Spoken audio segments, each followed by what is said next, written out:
আসসালামু আলাইকুম।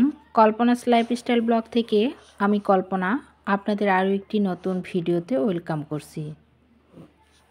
কাছে দূরে যে যেখান থেকে আমার আজকের ভিডিওটি দেখছেন, আশা রাখছি আল্লাহর রহমতে সবাই ভালো আছেন, সুস্থ আছেন।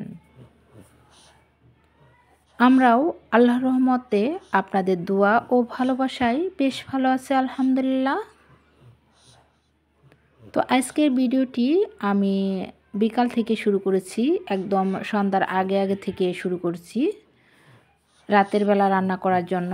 তো আজকে আমি সকালবেলা রান্না করিনি, সকালবেলা হালকা পাতলা রান্না করেছিলাম, কারণ আজকে সকালবেলা রামিসার স্কুলে গিয়েছিলাম, মানে 10টা-11টার দিকে। রামিসার স্কুলে পিঠা উৎসব চলতেছে, তো তার জন্যই কিন্তু সকালবেলা ভারী রান্না করা হয়নি। তো এখন আমি রাতের জন্য রান্নাটা করে নিব।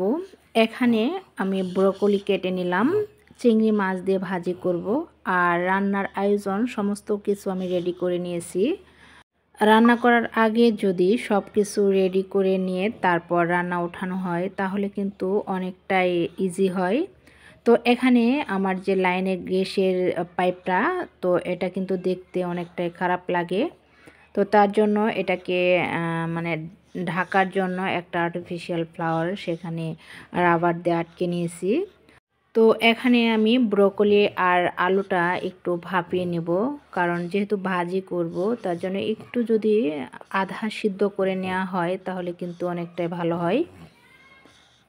তো ভাপিয়ে নেওয়ার পর হালকা আমি গরম পানিতে, মানে ফোটানো গরম পানিতে 2-1 মিনিট ভাপিয়ে নিয়েছি, তারপর এটাকে আমি ভাজি করব। তো ভালো করে ঠান্ডা পানি দিয়ে এখন ধুয়ে নিচ্ছি, আর গরম ভাপটা যাতে না থাকে তার জন্য ঠান্ডা পানিতে আমি 2-3 বার ধুয়ে নিলাম। এখন পানি জড়াতে দিলাম। তো আমি সবজিগুলো পানি ঝরতে দিয়ে তারপর সন্ধ্যার নাস্তা রেডি করতেছি, যেহেতু এটা মাগরিবের পর, তো বাচ্চারা নাস্তা খেতে চাচ্ছে। আমি চুলায় চা বসিয়ে দিয়ে এখন এখানে কিছু আঙ্গুর নিচ্ছি। ভিডিওর এই পর্যায়ে আপনাদের কাছে ছোট্ট একটা রিকোয়েস্ট করে নিচ্ছি, প্লিজ ভিডিওতে একটি লাইক দিয়ে বাকি ভিডিওটুকু কন্টিনিউ করবেন। আপনাদের একটি লাইকই এই ভিডিওটি আরও অনেকের কাছে পৌঁছাতে সাহায্য করবে। আর যদি খুব বেশি ভালো লেগে যায় প্লিজ চ্যানেলটি সাবস্ক্রাইব করে দিবেন এবং পাশে থাকা বেল অপশনটি প্রেস করে দিবেন। এতে করে আমি নতুন কোনো ভিডিও ছাড়ার সাথে সাথে নোটিফিকেশন আপনার মোবাইলে চলে যাবে। আর যারা কাজটি অলরেডি করেছেন তাদেরকে অসংখ্য ধন্যবাদ।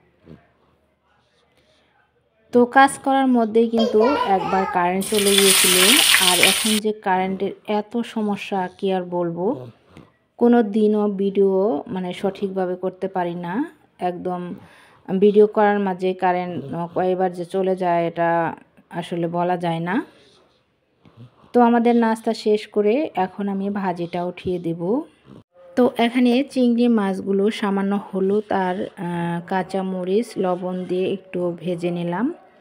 এখন ভাপিয়ে নেওয়া ব্রকলিগুলো এখানে দিয়ে একটু ভাজি করে নেব।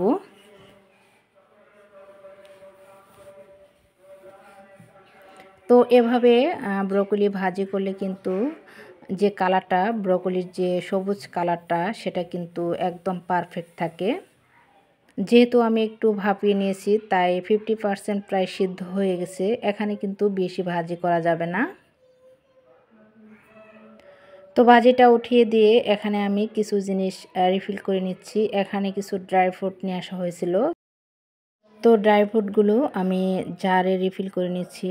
আসলে গৃহিণীদের কিন্তু কাজের শেষ নাই। আসলে দেখতে ফিটফাট পরিপাটি মনে হলেও কিন্তু সংসার জীবনটা একটা যুদ্ধক্ষেত্র। প্রতিটা গৃহিণীরাই জানে যে সংসার জীবনটা কতটা কঠিন। দেখতে সহজ মনে হলেও এটা আসলে অনেক কঠিন। এর পিছনে অনেক পরিশ্রম, ধৈর্য, ত্যাগ সব কিছুই থাকে। রান্না উঠিয়ে দিয়ে আমি বাকি কাজগুলো করে নিচ্ছি। আমার বাচ্চারা কিন্তু এই ড্রাই ফ্রুটগুলো অনেক বেশি পছন্দ করে। তো ছোটটা কিন্তু বাদাম আরও বেশি পছন্দ করে, মাঝে মাঝে খেজুরও খেতে চায়।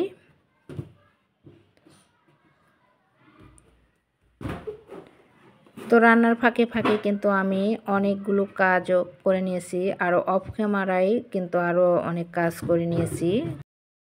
আসলে ক্যামেরাতে কিন্তু সব কিছু দেখানো সম্ভব হয় না।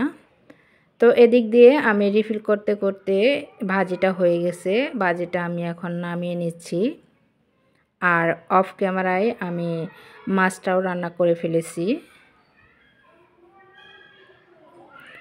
আর এই যে বলছিলাম সকালবেলা আমি রামেশার স্কুলে গিয়েছিলাম। তো স্কুলে কিন্তু ফাল্গুনের পিঠা উৎসব চলতেছে। চারদিকে বাহারি রকমের পিঠার উৎসব। এগুলো দেখলে কিন্তু আসলে ছোটোবেলার কথা মনে পড়ে যায়। বড্ড বেশি মিস করি ছোটোবেলাকে।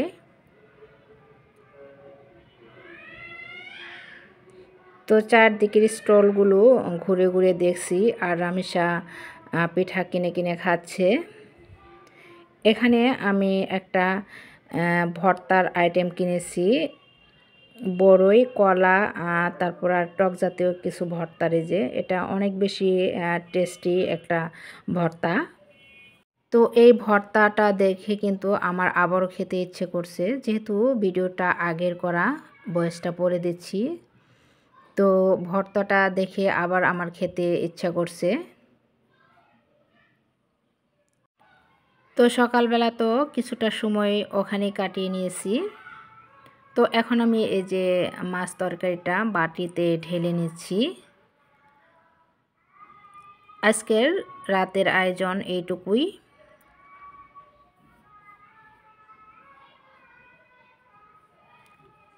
ডাইনিং টেবিলে আমি খাবারগুলো নিয়ে যাচ্ছি। আর আমার যে সবচেয়ে ক্ষুদে সদস্য, তাকে কিন্তু আমি আগে খাওয়াই, তারপর আমরা পরে খাই। তো ওকে খাওয়ানোর পর কিন্তু ভেজালটা শেষ হয়, আর ওকে খাওয়াতে গেলেই কিন্তু মাথা নষ্ট হয়ে যায়, একদম খাওয়া নিয়ে খুব বেশি বিরক্ত করে। তো ভিডিওটি আমি এখানেই শেষ করব। আল্লাহ হাফেজ, আসসালামু আলাইকুম।